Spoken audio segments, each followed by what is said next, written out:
Une pauvre mère célibataire percute accidentellement la voiture d'un millionnaire, mais lorsqu'il en sort, il tombe amoureux en la reconnaissant. Claire Dubois vivait dans un petit appartement aux murs minces, situé dans une banlieue modeste à l'est de Lyon. À 29 ans, elle portait déjà le poids de plusieurs existences. Mère célibataire d'un petit garçon de 6 ans nommé Louis, elle jonglait entre son travail de soignante dans une maison de retraite et les responsabilités de la maternité sans aucun filet de sécurité. Les matins chez Claire commençaient toujours dans une urgence silencieuse, marquée par le son du réveil qu'elle repoussait trop souvent et les petits pieds de Louis courant dans le couloir. Ce matin-là, la pluie s'écrasait contre les vitres avec une insistance triste. Claire n'avait dormi que quelques heures. Louis avait fait un cauchemar en pleine nuit et elle était restée éveillée à le consoler, assise au bord de son lit, le caressant doucement jusqu'à ce qu'il se rendorme. Maintenant, elle tentait de l'habiller tout en préparant une tartine vite faite et en enfilant ses propres vêtements de travail. Le bus qu'elle prenait d'habitude était déjà passé et le suivant risquait de la mettre en retard. Encore. Elle jeta un œil à l'horloge de la cuisine. 8h10. Si elle partait maintenant, elle pouvait encore arriver à temps, si un miracle survenait. C'est alors qu'elle pensa à Madame Leroux, la vieille voisine du 3e, qui lui avait proposé d'emprunter sa voiture en cas d'urgence. Une petite Clio verte, fatiguée mais encore fonctionnelle. Claire hésita une seconde, puis prit son courage à deux mains. Elle appela Madame Leroux, s'excusa 1000 fois de déranger, mais expliqua la situation. La voisine, toujours compréhensive, lui donna son feu vert. En moins de 15 minutes, Claire était au volant, Louis attaché sur le siège arrière, encore somnolent. Elle priait pour que la voiture tienne le coup, pour que la pluie cesse, pour que le feu de la circulation soit clément. Elle priait beaucoup ces derniers temps, bien qu'elle ne sache plus très bien à qui. Chaque virage semblait une épreuve, chaque feu rouge, un obstacle entre elle et son maigre salaire. Louis chantonnait à mi-voix une comptine qu'il avait apprise à l'école. Claire sourit malgré elle. Il était tout pour elle. Son moteur, son encre, son seul amour inconditionnel. Elle se promit une fois de plus de faire mieux, de faire plus, de lui offrir un jour une vie moins dure. Mais les factures empilées sur le frigo criaient une autre vérité. Alors qu'elle approchait d'un croisement particulièrement dense, son cœur accéléra. Le feu passait à l'orange. Elle hésita, puis pressa un peu l'accélérateur. C'est à cet instant que Louis, derrière, lâcha un cri perçant. Il avait renversé son jus de fruits. Claire tourna la tête une demi-seconde, pas plus, et ce fut suffisant. Un choc sec, un crissement de pneus, un bruit de métal froissé. La Clio s'arrêta en sursaut. Claire sentit son souffle se couper, ses mains trembler. Elle tourna immédiatement vers Louis, paniqué. Il allait bien, juste surpris, mais le choc, bien que léger, avait été brutal pour ses nerfs déjà à vif. Elle ouvrit la portière sous la pluie battante et sortit en titubant, le cœur tambourinant contre sa poitrine. Devant elle, une voiture noire rutilante, une berline étrangère aux courbes parfaites, portait une légère éraflure sur le côté. Claire sentit une vague de honte la submerger. Bien sûr, il fallait que ce soit une voiture de luxe. Bien sûr, il fallait que ce soit aujourd'hui. Elle se préparait à 1000 excuses, à présenter ses papiers, à implorer qu'on appelle, pas la police. Mais avant qu'elle ne puisse faire quoi que ce soit, la portière de la berline s'ouvrit lentement. Un homme en costume sombre en descendit, grand, élancé, les traits tirés mais sans colère apparente. Il referma la portière sans un mot, puis leva les yeux vers elle. Et c'est à ce moment précis que le sang de Claire sembla se figer dans ses veines, car l'homme la regardait avec une intensité étrange, presque irréelle. Comme s'il venait de voir un fantôme. La pluie ne cessait de tomber, rendant l'asphalte glissant comme une patinoire. Claire se tenait là, trempée, ses cheveux collant à son visage, les mains tremblantes d'une angoisse qu'elle n'arrivait plus à cacher. Louis, assis dans la Clio, regardait par la vitre, visiblement secoué mais indemne. Un soulagement pour elle, bien sûr, mais de courte durée, car devant elle se tenait désormais un homme qui incarnait tout ce qu'elle n'était pas. L'élégance, le contrôle, la richesse. L'homme ferma doucement la portière de son véhicule abîmé. Il ne cria pas, ne s'énerva pas, ce qui rendit Claire encore plus nerveuse. Elle attendait l'explosion, les reproches, peut-être même la menace d'un procès. Mais à la place, il la fixait avec une expression étrange. Pas de colère, pas de surprise. Une sorte de reconnaissance. Elle essaya de parler, de s'excuser, mais aucun mot ne franchit ses lèvres. Il s'approcha lentement, comme s'il craignait qu'un mouvement trop brusque la fasse fuir. Elle se força à lever les yeux vers lui. Il était beau, indéniablement, mais ce n'était pas cela qui la frappa. Il y avait quelque chose d'autre, une familiarité dérangeante, comme un souvenir flou qui s'obstine à ne pas revenir. Il brisa le silence avec une question inattendue. Claire Dubois. Elle cligna des yeux, abasourdie. Comment connaissait-il son nom? Il ne s'était jamais vu, elle en était sûre. Elle balbutia, déstabilisée. Oui, mais comment? Il eut un petit sourire, triste et nostalgique à la fois, puis détourna brièvement le regard vers la Clio. C'est bien toi, tu n'as presque pas changé. Claire fronça les sourcils, le cœur battant à tout rompre. Ce devait être une erreur. Il devait la confondre avec quelqu'un d'autre. Elle regarda rapidement sa voiture, se disant qu'il fallait régler ça au plus vite, échanger les informations d'assurance, éviter que tout dégénère. Écoutez, je suis vraiment désolé pour l'accident. C'est entièrement ma faute. J'étais distraite, mon fils. Je peux vous donner mes coordonnées, les papiers. Je prendrai en charge les réparations. Mais il ne semblait pas écouter ses mots. Il l'observait, presque fasciné. Puis, comme s'il reprenait conscience du moment, il dit d'une voix calme, « Il n'y a pas besoin d'appeler la police, ni même l'assurance. Ce n'est rien, vraiment. Un simple accrochage. » Claire le regarda avec méfiance. Ce genre de réplique ne collait pas avec un homme conduisant une voiture, valant probablement plus que tout ce qu'elle possédait. Elle chercha dans son sac ses papiers, confuse, insistant malgré tout. « Non, je préfère qu'on fasse ça correctement. Même si c'est léger, il faut déclarer. » Il leva la main doucement pour l'interrompre. « Claire, c'est vraiment toi ?» Le ton était différent, plus personnel, presque intime. Elle sentit un frisson lui parcourir l'échine. Elle connaissait, pas juste de nom. Il connaissait quelque chose en elle qu'elle-même avait oublié. Elle secoua la tête, perturbée. « Je suis désolé, mais je ne vous replace pas. On s'est déjà rencontrés ?» Il hésita puis répondit d'un ton bas, presque tendre. « Il y a longtemps, très longtemps. Tu étais différente, mais c'est bien toi. » Un silence tendu s'installa entre eux. La pluie tombait toujours, mais ni l'un ni l'autre ne bougeait. Claire sentait l'irréalité de la situation lui donner le vertige. Elle serra les bras contre elle, tentant de se protéger du froid, mais aussi de cette sensation étrange d'être vue trop profondément. Il finit par lui demander son numéro de téléphone, prétendant qu'il voulait juste suivre les démarches pour le garage. Elle hésita, tiraillée entre la méfiance et la curiosité. Quelque chose en elle criait de refuser. Mais il y avait aussi ce regard, un regard qui, contre toute logique, ne lui était pas totalement étranger. Elle griffonna son numéro sur un ticket de caisse froissé qu'elle trouva dans la boîte à gants, le lui tendit d'une main incertaine. Il le prit avec une délicatesse presque exagérée.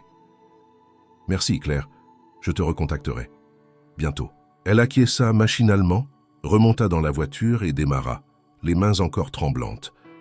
Le trajet jusqu'à l'école de Louis se fit en silence. Elle jetait de temps à autre un coup d'œil dans le rétroviseur, comme si le mystère qu'elle venait de croiser pouvait encore la suivre.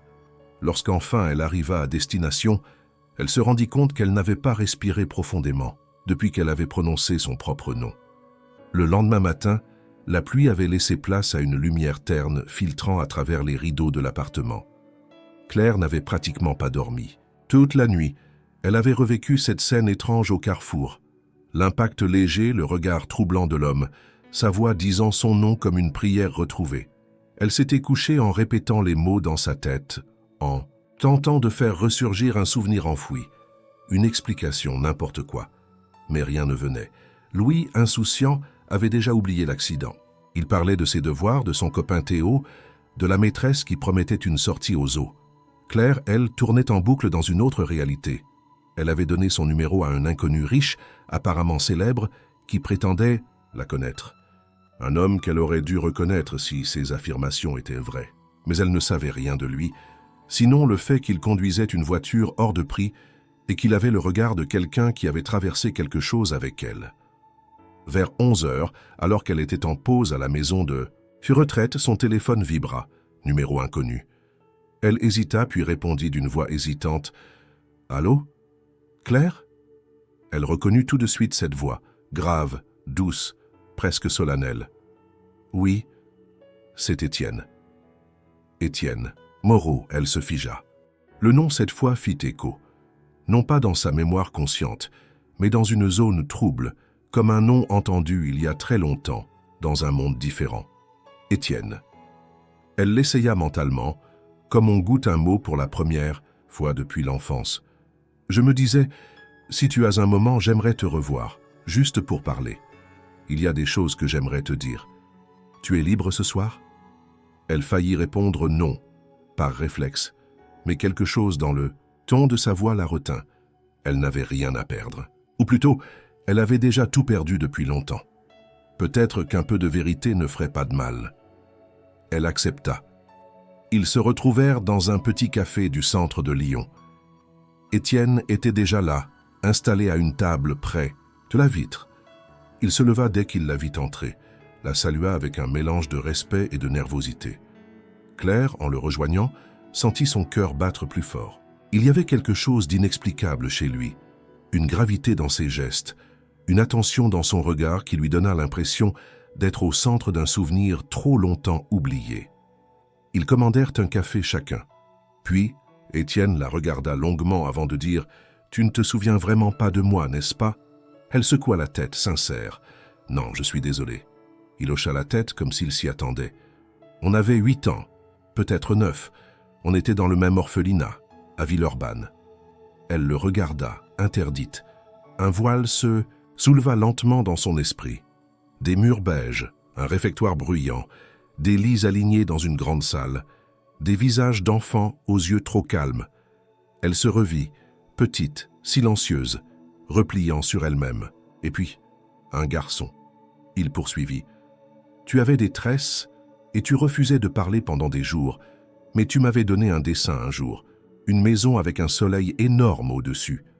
Tu m'as dit que c'était ta maison, celle où tu vivrais quand tu serais grande. » Elle sentit les larmes lui monter aux yeux. Elle se souvenait. Le dessin. Elle se souvenait d'avoir pris un crayon de couleur et d'avoir dessiné ce monde qui n'existait que dans sa tête. Et ce garçon à qui elle l'avait offert. Étienne. Oui, c'était lui. C'était lui. Mais comment était-il devenu ça? Elle murmura. « Tu as été adopté, c'est ça ?» Il acquiesça. Une famille de Lyon. Ils venaient parfois faire du bénévolat à l'orphelinat. Un jour, ils m'ont choisi et je suis parti. Mais j'ai toujours pensé à toi. J'ai même écrit une lettre que j'ai confiée à une éducatrice. Je ne sais pas si tu l'as reçue. Claire secoua lentement la tête. Non, jamais. Ils restèrent en silence un long moment. Dans le café, le brouhaha des conversations semblait appartenir à un autre monde. Claire, bouleversée, se demanda comment une simple collision avait pu la ramener jusqu'à une partie d'elle-même qu'elle croyait perdue à jamais. Étienne reprit, plus doucement. « J'ai essayé de te retrouver plus tard. Mais tu avais disparu du système. Et puis la vie a continué, j'ai étudié et travaillé. J'ai repris les affaires de mon père adoptif. Mais il y a toujours eu cette question en moi. Où était passée Claire Dubois? » Elle n'avait pas de réponse à lui donner, seulement des années de galère, de solitude, de silences accumulés. Elle le regarda et demanda à mi-voix « Et maintenant, pourquoi me chercher encore ?» Étienne baissa les yeux, puis les releva vers elle avec une intensité nouvelle. « Parce que je t'ai reconnue tout de suite, Claire, et que je ne pouvais pas te laisser partir une seconde fois. » Claire quitta le café avec la sensation d'avoir marché sur un sol mouvant. Ce qu'elle venait de vivre défiait tout ce qu'elle croyait savoir sur sa propre histoire. Le visage d'Étienne, sa voix, les détails qu'il évoquait de l'orphelinat, tout cela réveillait en elle des fragments de mémoire qu'elle n'avait jamais vraiment traités. Pourtant, malgré tout, une partie d'elle résistait à cette reconnexion trop soudaine. Elle avait appris à vivre sans attache, sans attente, sans illusion. Et voilà qu'un fantôme du passé, devenu millionnaire, réapparaissait dans sa vie avec douceur et familiarité. Le soir, une fois Louis couché, elle repensa à tout ce qu'Étienne avait dit. Son histoire était-elle vraie? Et si c'était un jeu? Un homme aussi riche pouvait se permettre toutes les excentricités. Peut-être qu'il cherchait à se donner bonne conscience, à s'inventer un passé plus humain. Claire voulait croire à la sincérité de ses yeux, mais la peur d'être manipulée, utilisée, la tenaillait. 2 jours plus tard, elle reçut un appel de lui. Il proposait de s'occuper des réparations de la Clio sans passer par l'assurance. Il connaissait un garagiste discret qui ferait les travaux gratuitement. Elle refusa d'abord, arguant qu'elle n'avait pas besoin de sa charité. Il insista doucement, sans pression, puis ajouta « Tu me rendrais service, en fait. Je me sentirais mieux de savoir que tu roules en sécurité, avec Louis à bord. » Elle finit par céder, non sans malaise. Quand il vint chercher la voiture, pour l'emmener au garage, il lui demanda si elle voulait un café pendant qu'ils attendaient. Elle accepta à contre-cœur, encore méfiante. Dans ce deuxième café, elle observa plus attentivement Étienne. Il était bien mis, discret dans son élégance, mais ce n'était pas cela qui la troublait. C'était cette manière qu'il avait de la regarder, comme si elle n'était pas seulement une image de son passé, mais une présence réelle dans son présent. Il ne parlait jamais de ses hôtels, de son argent, de ses succès. Il posait des questions sur elle, sur Louis, sur sa vie actuelle. Il semblait sincèrement vouloir savoir. Et pourtant, plus il se montrait attentionné, plus Claire se refermait. « Pourquoi tu fais ça ?» demanda-t-elle, le regard fixé sur sa tasse vide. « Faire quoi ? M'aider, me revoir, parler comme si on était encore deux enfants au foyer. » Il prit un instant pour répondre. « Parce que tu comptes, Claire, même après toutes ces années. Je n'ai jamais oublié qui tu étais pour moi. » Elle détourna les yeux. Elle aurait voulu croire que l'amour d'enfance pouvait survivre au temps, mais elle n'avait plus l'innocence nécessaire pour y croire pleinement. « Tu dis que tu me connaissais. Moi, je ne te reconnais pas. C'est peut-être ça, le plus dur. » Étienne ne se défendit pas. Il acquiesça simplement. « Je comprends. » Il sortit un petit carnet de sa poche intérieure. Elle le regarda faire avec curiosité. Il griffonna quelque chose sur une feuille, la détacha et la lui tendit. « Mon numéro personnel. Si jamais tu veux parler ou si tu as besoin de quoi que ce soit. » Elle hésita avant de prendre le papier. Puis il se leva doucement. « Je ne veux rien te forcer, Claire. Je voulais juste te retrouver. Si c'est trop, je comprendrai. » Il la salua avec une politesse presque triste et quitta le café sans ajouter un mot de plus. Claire resta là plusieurs minutes, fixant le petit bout de papier entre ses doigts. Ce soir-là, elle rentra à pied, refusant la voiture qu'il lui avait proposée. Elle marchait sous une fine pluie, les pensées embrouillées. Étienne Moreau. Le nom résonnait désormais dans sa tête comme une mélodie ancienne, déformée par le temps. Elle rentra, embrassa Louis endormi et s'assit au bord de son lit.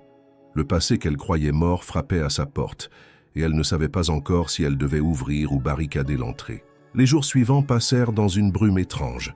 Claire continuait de travailler, de courir après les horaires, de préparer les repas et de faire réciter les devoirs à Louis, mais quelque chose en elle était désormais troublé. La voix d'Étienne, ses mots, ses silences aussi, ne cessèrent de résonner dans son esprit. Elle n'avait pas appelé, elle n'avait pas envoyé de message, mais elle gardait précieusement le petit papier avec son numéro, glissé entre deux pages de son carnet de comptes, comme une présence silencieuse au fond de sa poche. Un matin, alors qu'elle déposait Louis à l'école, elle le vit. Étienne s'attendait de l'autre côté de la rue. Il ne s'approcha pas. Il resta là, les mains dans les poches, le regard posé sur elle avec une douceur qui déstabilisait. Lorsqu'elle l'aperçut, elle sentit son estomac se nouer, mais ne détourna pas les yeux. Ils restèrent ainsi à se fixer pendant quelques secondes, jusqu'à ce qu'il incline légèrement la tête en guise de salut, puis tourne les talons, sans un mot. Ce geste silencieux fut plus fort que n'importe quelle déclaration.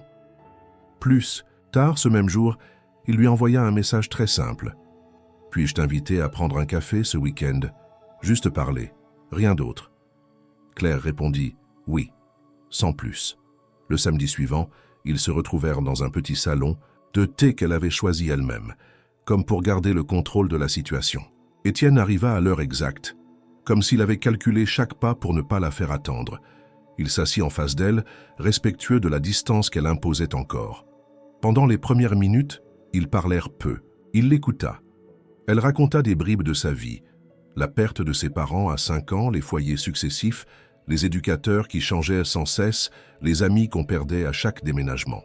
Elle raconta aussi la naissance de Louis, le père qui était parti avant même d'avoir entendu son fils pleurer, les années accumulées des emplois précaires, les rêves éteints avant même d'avoir existé. Étienne ne la coupa jamais. Il écoutait avec une attention totale, comme si chaque mot méritait d'être recueilli avec soin. Puis il parla de lui, de sa vie après l'adoption, d'une famille qui avait voulu bien faire mais qui ne comprenait pas toujours ce qu'était grandir avec une mémoire pleine de manques, de son adolescence dans les écoles privées, des universités prestigieuses, des débuts dans l'hôtellerie. Il parla peu de son argent, presque jamais de ses réussites. Mais lorsqu'il mentionna son nom complet, elle tiqua. « Étienne Moreau, comme le groupe hôtelier ?» Il sourit, presque gêné. « Oui, c'est moi. » Elle resta silencieuse un moment. Ce nom, elle l'avait vu sur les vitrines de plusieurs. Hôtel en ville, dans les journaux, parfois à la télévision. Un empire.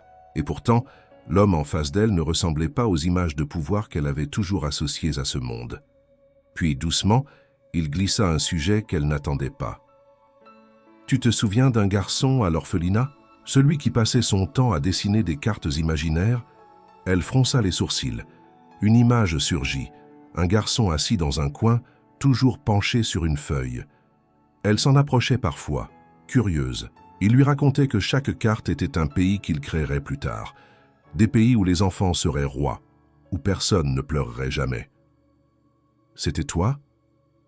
Il hocha la tête, les yeux brillants d'une émotion qu'il ne cherchait pas à cacher. « Tu étais la seule qui écoutait mes histoires, la seule qui ne riait pas. » Claire sentit quelque chose céder en elle. Une pierre, un verrou. Ce souvenir-là était réel, précieux. Elle s'en souvenait. Le garçon aux cartes. Elle n'avait jamais su son nom. Ou peut-être l'avait-elle su, mais l'avait oublié pour survivre. « Je me souviens du pays, avec les ponts de lumière. » « Oui, et tu m'avais dit que si un jour on s'échappait, on construirait une vraie maison là-bas, avec un grand jardin. » Claire ferma les yeux une seconde. Ce rêve d'enfant, si naïf, si pur, venait de la frapper de plein fouet. Elle le regarda de nouveau et pour la première fois, elle ne vit plus l'homme riche et mystérieux. Elle vit l'enfant derrière lui, le petit Étienne, assis dans un coin d'un foyer, dessinant un avenir meilleur. Elle murmura, la gorge nouée. « J'ai tellement oublié, j'ai essayé d'oublier. Moi, j'ai gardé chaque détail, je ne sais pas pourquoi. Peut-être parce que c'était la seule chose qui me faisait tenir à l'époque. » Le silence qui suivit n'avait rien de gênant. Il était chargé d'une vérité fragile, de celle qu'on ne partage qu'une fois qu'on n'a plus rien à perdre. Ce soir-là, en rentrant chez elle, Claire sentit que quelque chose avait changé. Pas seulement dans sa mémoire, mais dans sa façon de regarder le monde. Étienne n'était plus un mystère. Il était un rappel, un fragment de lumière revenu du passé. La routine reprit son cours, mais Claire ne vivait plus ses journées avec la même mécanique. Quelque chose d'inattendu s'était glissé dans ses pensées, s'invitant dans les silences de ses trajets en tram, dans les pauses, café à la maison de retraite, dans les regards échangés avec Louis au dîner. Étienne avait rouvert une porte, mais de l'autre côté de cette porte, ce n'était pas simplement le passé qu'elle retrouvait. C'était un contraste violent entre ce qu'elle était et ce qu'il était devenu. Elle avait accepté de le revoir encore une fois, dans un parc en périphérie de Lyon. Louis les avait accompagnés cette fois. Étienne était arrivé avec un sac de viennoiserie, des jus de fruits et un cerf-volant flambant neuf qu'il prétendait avoir trouvé par hasard. Louis, méfiant au début, fut rapidement conquis par l'attention bienveillante de l'homme. Ils passèrent une heure à courir derrière l'engin coloré. Et Claire, assise sur un banc, observait ce tableau avec un mélange d'émerveillement et de méfiance. Quand Louis s'éloigna un instant pour parler à un autre enfant, Étienne s'assit à côté d'elle.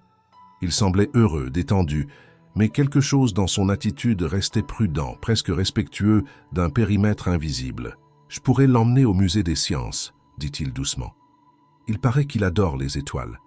Il adore tout ce qui brille », répondit Claire avec un demi-sourire. « Mais tu n'as pas à faire ça. Il n'attend rien de toi. »« Et toi ?» demanda-t-il sans détour. Elle tourna la tête vers lui, les yeux durs. Ce n'était pas une question simple. « Moi, je n'attends rien de personne depuis longtemps. » Le silence retomba. Étienne ne répliqua pas. Il regarda simplement Louis avec tendresse, puis reprit. « Je ne suis pas ici pour jouer au sauveur, Claire, ni pour combler une absence. Je veux juste être là, s'il y a une place pour moi. » Ces mots la touchèrent, plus qu'elle ne voulait l'admettre, mais derrière leur douceur, une vérité la piquait au cœur. Il parlait d'être là, comme si c'était facile, comme si les vies pouvaient s'entrelacer sans friction. Pourtant, elle savait que le monde d'Étienne n'était pas le sien, et que dans son monde à elle, rien n'était gratuit. Chaque aide finissait par coûter trop cher. Le lendemain, elle reçut un appel de l'école de Louis. Il y avait une sortie scolaire prochaine, mais elle devait régler une somme qu'elle n'avait pas. Elle avait repoussé déjà trop de paiements. En raccrochant, elle sentit l'angoisse l'envahir. Puis elle reçut un message d'Étienne. « Si tu as besoin d'un coup de main, pour quoi que ce soit, n'hésite pas. » Elle effaça le message, sans répondre. Quelques jours plus tard, il proposa de l'aider à réparer quelques affaires dans son appartement. Une fuite sous l'évier, une ampoule grillée. Elle refusa. Il insista à peine, mais ce fut suffisant pour déclencher une réaction vive. « Tu crois que tu peux tout réparer ?» lança-t-elle sèchement. « Que tout s'achète, même le passé. » Il la regarda, blessé mais calme. « Je n'essaie pas d'acheter quoi que ce soit. Je veux seulement être utile. Mais si tu préfères que je m'en aille, je le ferai. Tu vis dans un autre monde, Étienne. Tu ne comprends pas ce que c'est que de ne pas pouvoir acheter une boîte de céréales sans compter les centimes. Non, admit-il, mais j'ai connu ce monde. Avant d'être adopté, je l'ai connu. Et même après, il ne m'a jamais vraiment quitté. » Elle ne répondit pas. Elle n'avait pas la force de lutter contre quelqu'un qui refusait de fuir face à sa colère. Quelqu'un qui ne se défendait pas, mais restait. Ce soir-là, elle regarda Louis dormir. Sa petite main, serrée contre son oreiller, elle pensa à ce que signifiait protéger. Protéger, c'était parfois dire non, mais c'était aussi reconnaître quand quelqu'un ne cherchait pas à dominer, mais à faire partie d'un tout. Elle comprit alors que le vrai mur entre elle et Étienne n'était pas fait d'argent ou de classe sociale. Il était fait de blessures qu'elle n'avait jamais soignées, de fierté qui lui servait de bouclier. Mais combien de temps peut-on repousser quelqu'un qui ne veut rien prendre, seulement offrir? Les jours suivants, Claire se sentit plus épuisée que jamais. Mais elle ne pouvait s'empêcher de noter une étrange légèreté quand Étienne apparaissait brièvement dans sa journée. Il ne cherchait plus à convaincre. Il ne proposait plus rien de concret. Il se contentait d'être là, d'observer Louis avec tendresse à la sortie de l'école, de faire un signe discret à Claire sans jamais insister pour l'accompagner. Et c'est cette absence d'exigence qui commença, contre toute attente, à fissurer la muraille qu'elle avait érigée. Un mardi pluvieux, alors qu'elle rentrait du travail, fatiguée et trempée, elle trouva Étienne assis sous l'abri du tram, un livre à la main. Il se leva en la voyant, lui tendit un café chaud sans un mot.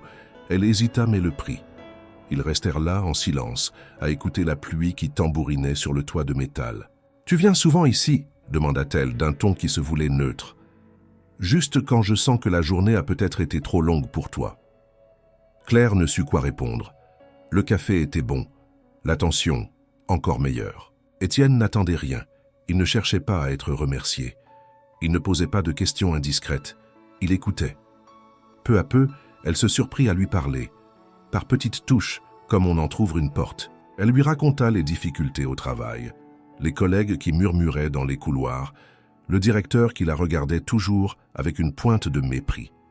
Elle lui parla aussi de Louis, de ses cauchemars fréquents, de sa peur irrationnelle, des chiens, de son rire contagieux quand il regardait des dessins animés. Étienne ne répondait pas par des solutions, mais par une présence solide, stable, presque apaisante. Et cela valait plus que n'importe quel chèque. Un jeudi, en sortant de l'école, Louis courut vers Étienne au lieu de sa mère. Il lui sauta dans les bras en riant. Claire, surprise, s'approcha, prête à le gronder pour cette familiarité. Mais le regard de Louis, rempli d'une joie simple et spontanée, la désarma. « Étienne m'a dit qu'il a un globe terrestre chez lui. Il m'a promis de me montrer où se trouve l'Afrique. » Claire sourit malgré elle. « Ah bon? Tu veux apprendre la géographie maintenant? » « Oui, il connaît tous les pays du monde. » Étienne haussa les épaules. « Presque tous. » Le soir venu, elle observa Louis dessiner une carte imaginaire, comme si une vieille magie s'était transmise d'un adulte à un enfant. Étienne ne cherchait pas à prendre une place, mais à raviver une part de d'eux qu'ils avaient oubliée. Ce fut un samedi matin que le changement se fit plus clair encore. Claire sortait de la laverie avec un panier de linge humide. Louis, sautillant à côté d'elle, quand elle vit Étienne en train de réparer une trottinette cassée pour un petit garçon dans la rue. Il portait un vieux sweat, des gants de travail et riait avec l'enfant comme s'ils étaient complices depuis toujours. Elle s'approcha, les bras chargés, le cœur soudain serré. « Tu répares les jouets maintenant. »« Seulement ceux qui en valent la peine, » répondit-il sans même lever les yeux.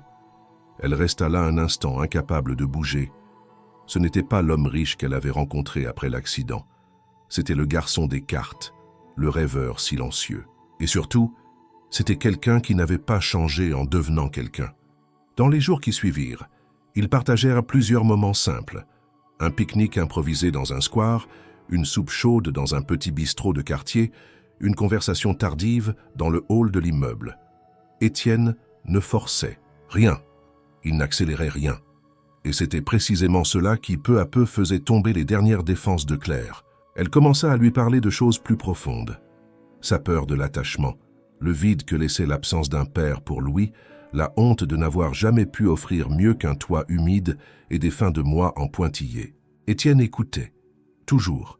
Et puis un soir, alors qu'ils marchaient ensemble sous les réverbères, elle s'arrêta soudainement. « Tu sais que tu me fais peur ?» murmura-t-elle. Il la regarda avec surprise. « Moi ? Pourquoi ? Parce que je commence à te croire.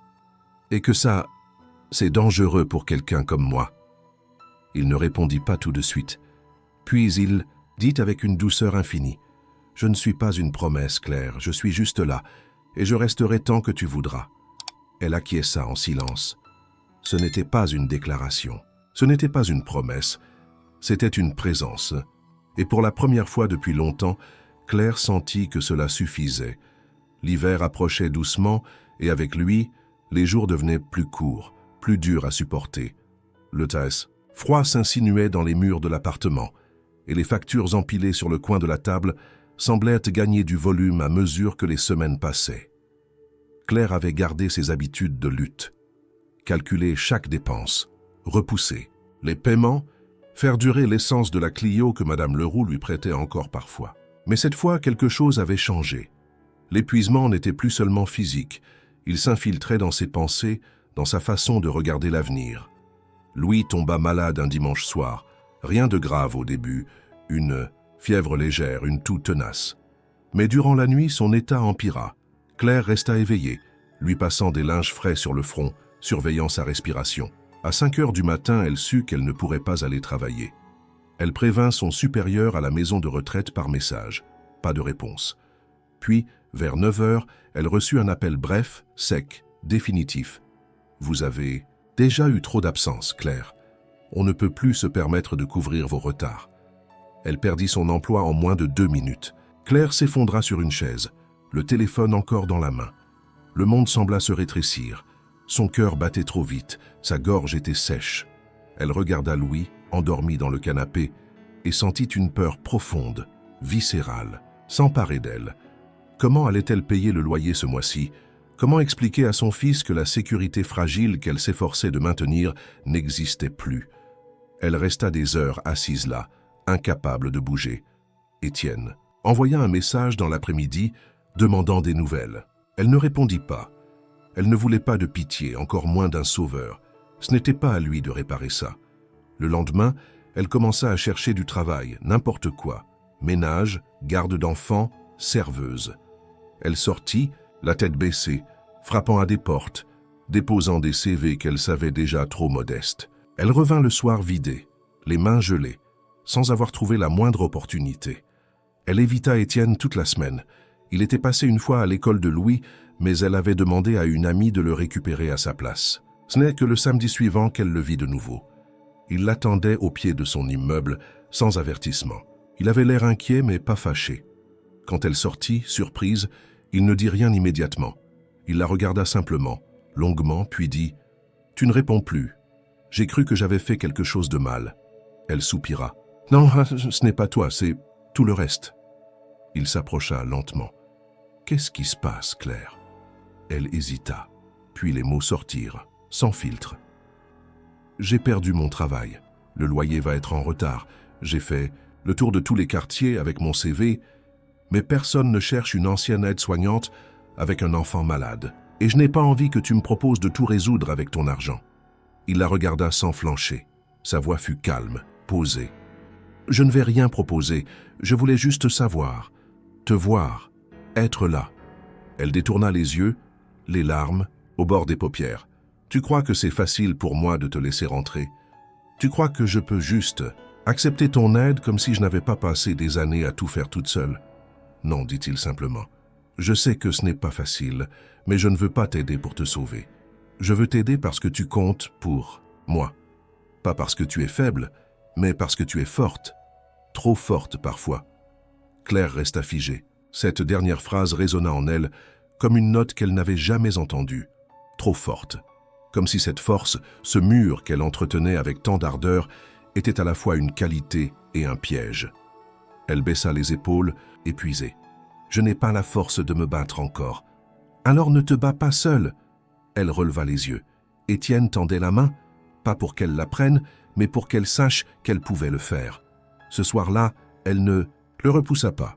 Ils montèrent ensemble. Elle lui fit du thé. Il resta assis pendant qu'elle rangeait machinalement la cuisine, vidait des sacs de provisions à moitié pleins. Ils ne parlèrent pas beaucoup. Mais quand Louis toussa dans son sommeil, Étienne se leva pour aller le voir. Il s'agenouilla, à côté du canapé, lui remit la couverture et resta là un moment, comme s'il gardait un trésor fragile. Claire l'observa, debout dans l'embrasure de la porte. Elle ne dit rien, mais en elle, quelque chose céda. Ce n'était pas un homme riche qu'elle avait accueilli ce soir-là. C'était un garçon aux cartes, un ami perdu, un homme qui savait attendre. Les jours qui suivirent furent un peu plus calmes, mais profondément intenses. Claire ne parla plus de son licenciement, et Étienne n'évoqua pas davantage l'aide qu'il aurait pu offrir. Il respectait ce silence, cette pudeur douloureuse qu'elle portait comme une armure. Mais désormais, quelque chose avait changé.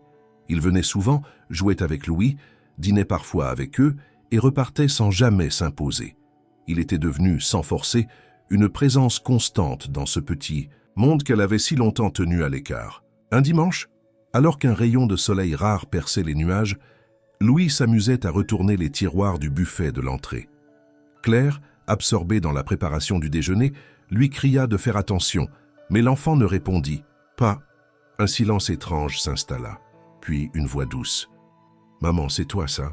Elle se retourna et vit Louis tenant une petite boîte en métal cabossée, une de ces vieilles boîtes à bonbons où elle rangeait des papiers sans importance. Elle l'avait presque oublié. Intriguée, elle s'approcha et s'agenouilla près de lui.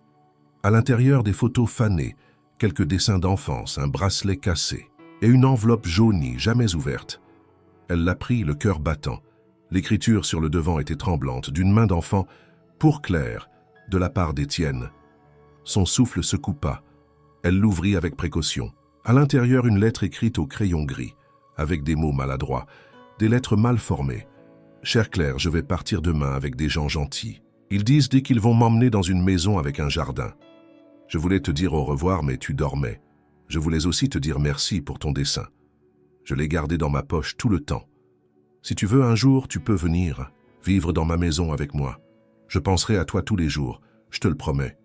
Étienne. » Claire sentit sa gorge se nouer. Les mots, si simples, si sincères, résonnaient comme une vérité oubliée. Elle ne se souvenait pas avoir reçu cette lettre. Elle avait dû être glissée parmi ses affaires ou laissée à une éducatrice distraite. Peut-être l'avait-elle, cachée volontairement, dans un moment de douleur, refusant de croire que quelqu'un puisse réellement tenir une promesse. Elle relut les phrases plusieurs fois, chaque mot une écharde douce. Louis la regardait, intrigué par son silence. « C'est qui, Étienne ?» demanda-t-il innocemment. Elle sourit faiblement, les yeux embués. « C'est un vieil ami, très important. » Ce soir-là, elle invita Étienne à dîner. Elle ne dit rien au téléphone, mais sa voix avait un ton nouveau, moins défensif, plus chargé d'attente. Il arriva avec une bouteille de jus de pomme et un gâteau qu'il avait fait lui-même, maladroitement, mais avec fierté. Après le repas, alors que Louis s'endormait dans un coin du canapé, elle sortit la lettre. Elle la lui tendit sans un mot. Étienne la reconnut immédiatement. Ses mains tremblèrent légèrement en la prenant. Lorsqu'il lut les mots de son enfance, une émotion profonde l'envahit. Il releva les yeux vers elle, incapable de parler. « Je ne l'ai jamais vue. Elle était cachée, ou perdue, ou peut-être que je ne voulais pas la lire à l'époque. Je ne sais plus. Étienne secoua la tête, un sourire mélancolique aux lèvres. Je pensais que tu ne voulais plus entendre parler de moi, que tu m'avais oublié. C'est ce que je croyais aussi. Mais je me rends compte que j'ai juste fermé une porte et jeté la clé. Elle marqua une pause, le regard plongé dans le sien. Tu avais promis de penser à moi chaque jour. Tu l'as vraiment fait? Oui, chaque jour. Même quand je croyais que c'était inutile.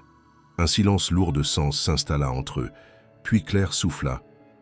Alors peut-être que je devrais commencer à penser à toi aussi. Pour de vrai, pas comme un souvenir, comme quelqu'un de vivant, de présent.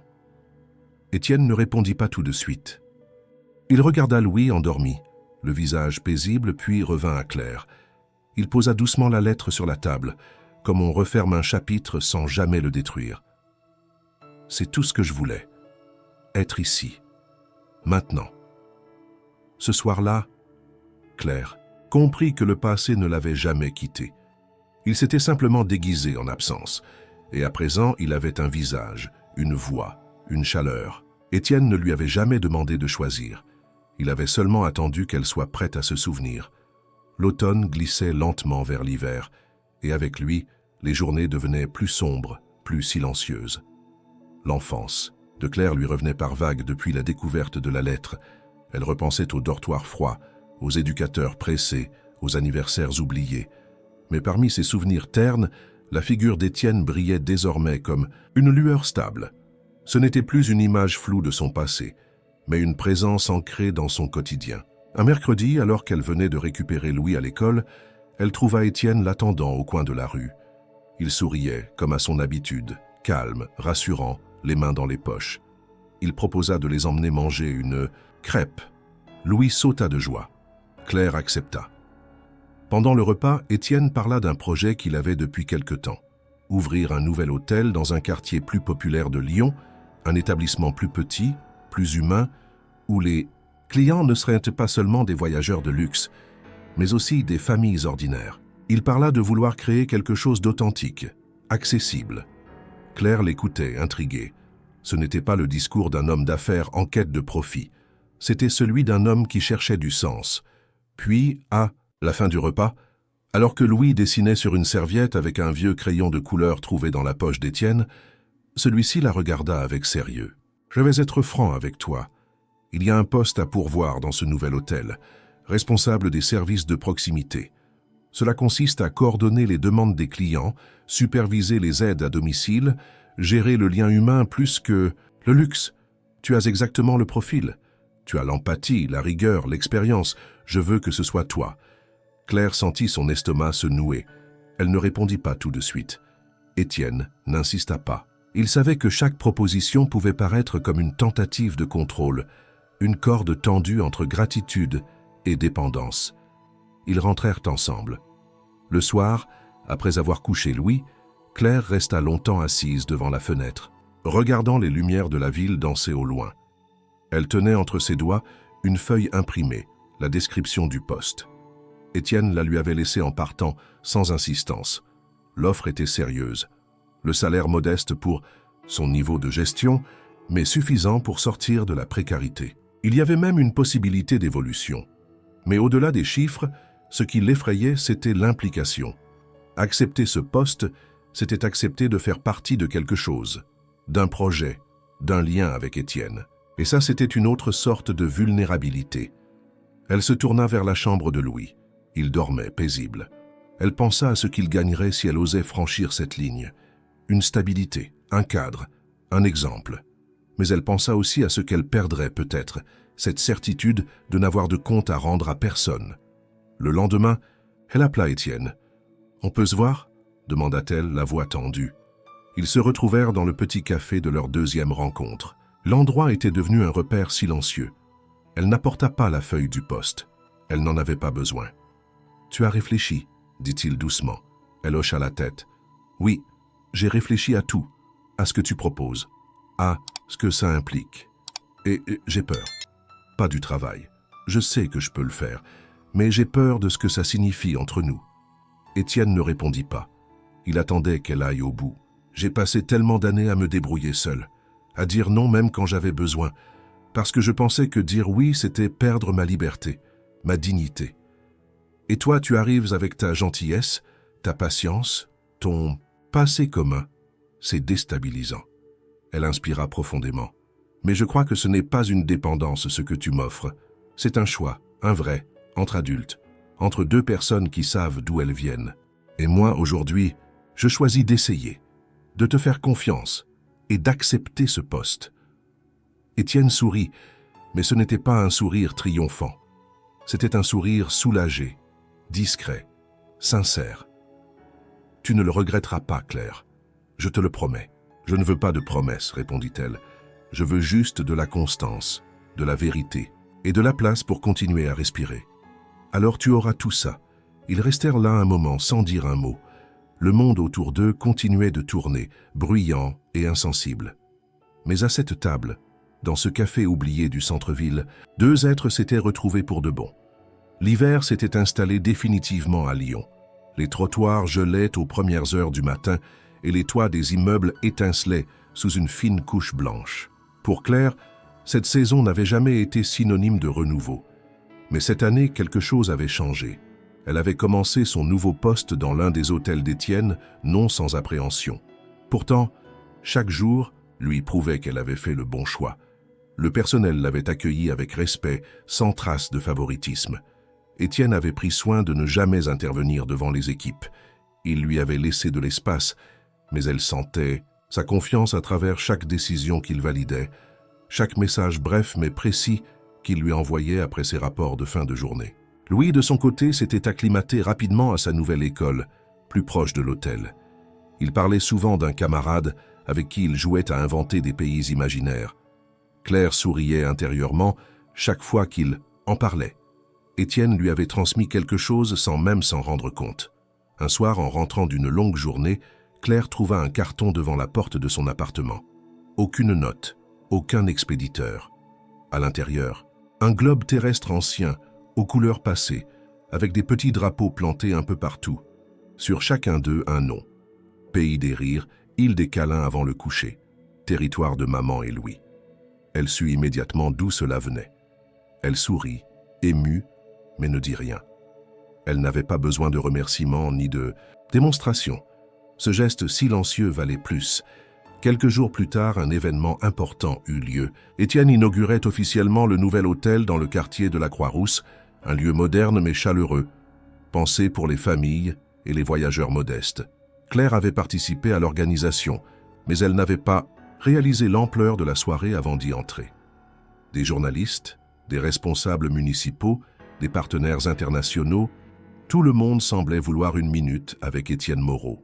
Pourtant, lorsqu'il aperçut Claire entrer, vêtue simplement mais avec élégance, tenant Louis par la main, il s'éloigna aussitôt du maire de Lyon pour venir vers eux. « Vous êtes les deux personnes que j'attendais vraiment », murmura-t-il, en se penchant vers Louis.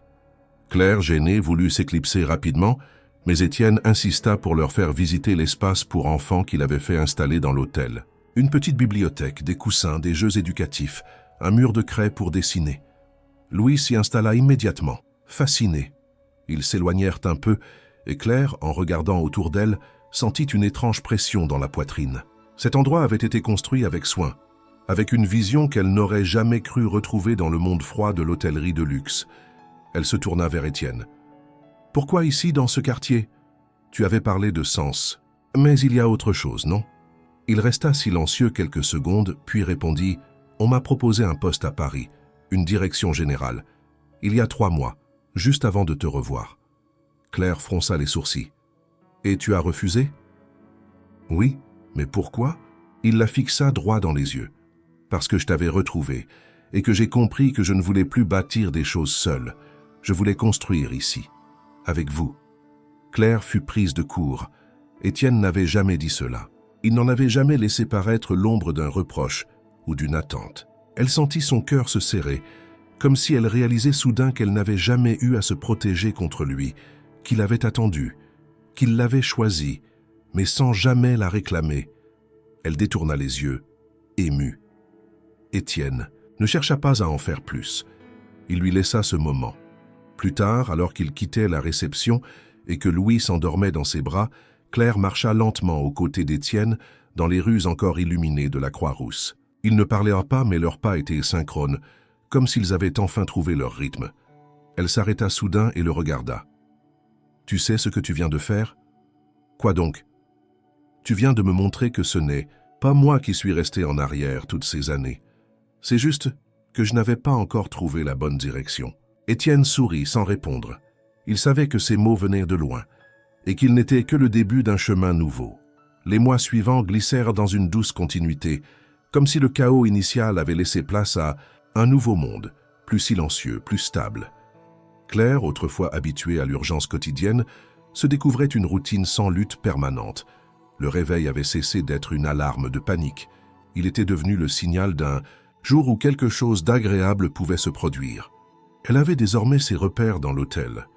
Le personnel la respectait pour sa rigueur et sa gentillesse, deux qualités qui jusque-là n'avaient jamais vraiment été reconnues dans ses anciens emplois. Elle s'était révélée capable de résoudre les conflits discrets entre collègues, de gérer les demandes complexes des clients avec une simplicité rassurante, et surtout de maintenir une atmosphère humaine dans un lieu souvent réduit à la froide efficacité. Louis, de son côté, s'épanouissait. Son nouveau professeur parlait d'un enfant curieux, créatif, avec un sens de l'observation peu commun.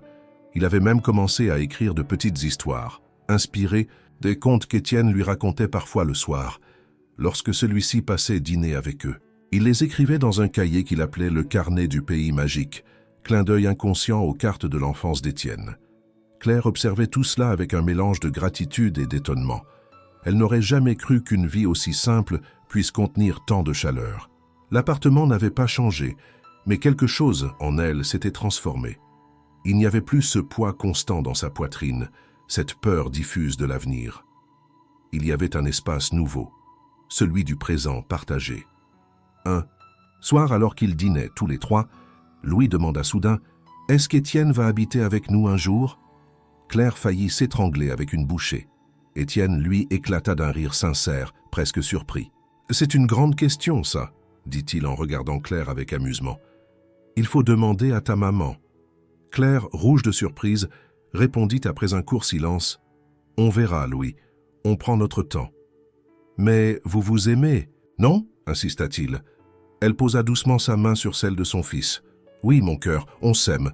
Mais parfois, aimer, c'est aussi laisser le temps faire les choses bien. » Ce soir-là, après avoir couché Louis, Claire et Étienne restèrent assis sur le balcon, une couverture sur les genoux, une tisane entre les mains. Le silence entre eux n'avait rien de gênant. Il était habité. « Tu n'as jamais essayé de m'acheter, » dit-elle doucement. « Et je crois que c'est pour ça que je t'ai ouvert la porte. » Étienne regardait les lumières de la ville, pensif. « Je n'ai jamais voulu que tu sois redevable. Je voulais juste exister dans ta vie et dans celle de Louis. Si c'est déjà le cas, alors c'est suffisant. » Claire se tourna vers lui. Elle observa ses traits détendus, sa voix calme. Elle repensa au garçon de l'orphelinat, au dessin du soleil au-dessus d'une maison, à cette lettre jamais envoyée. Elle avait toujours cru qu'aimer, c'était s'exposer à la perte. Mais avec Étienne, elle apprenait une autre forme d'amour, celle qui se construisait lentement, pierre par pierre, sans promesses vides, sans gestes grandioses. « Tu fais partie de ma vie, Étienne. Je ne sais pas encore à quelle place exactement, mais tu y es, et tu y resteras. » Il acquiesça sans mots.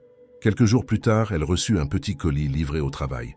À l'intérieur, une maquette miniature d'une maison avec un immense soleil doré peint sur le toit. Pas de mots, pas de signature, juste ce symbole, issu d'un vieux dessin partagé autrefois entre deux enfants perdus.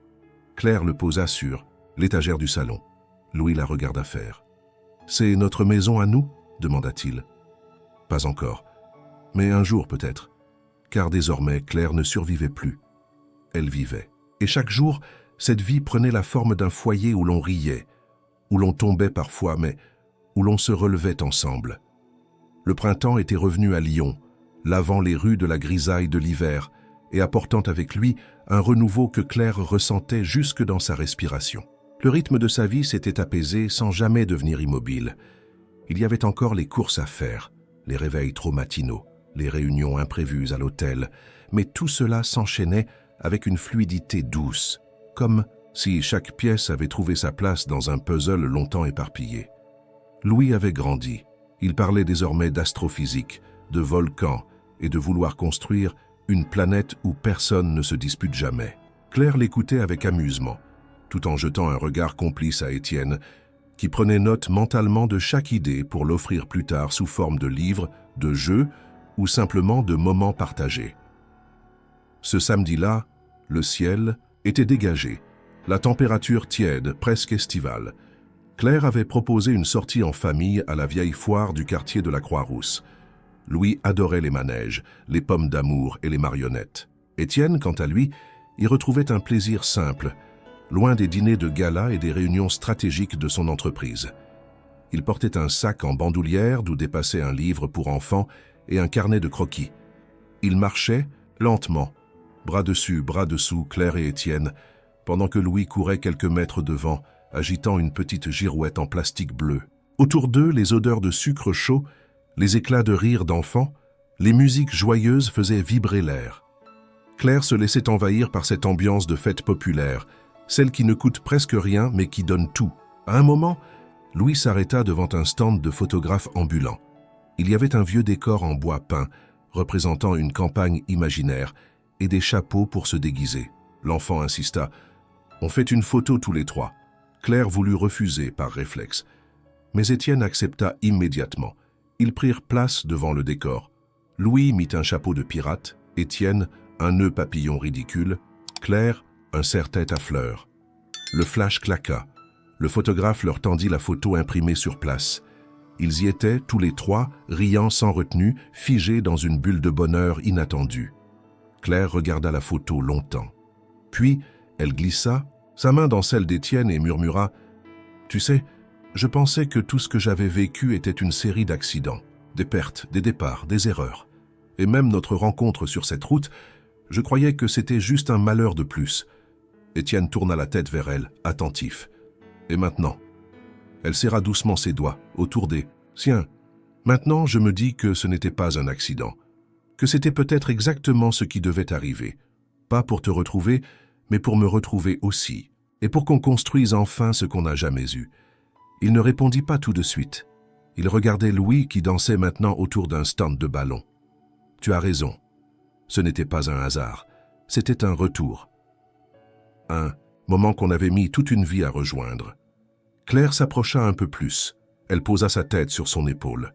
Ils restèrent ainsi, au milieu des cris d'enfants, des rires, des couleurs. Elle dit alors, tout bas, « Tu n'as jamais été un accident.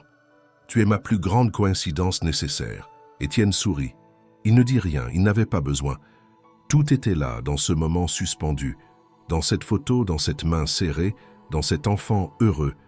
Car certaines retrouvailles ne sont pas des miracles, ce sont des rendez-vous que la vie retarde, jusqu'à ce que les deux cœurs soient enfin prêts à s'y présenter.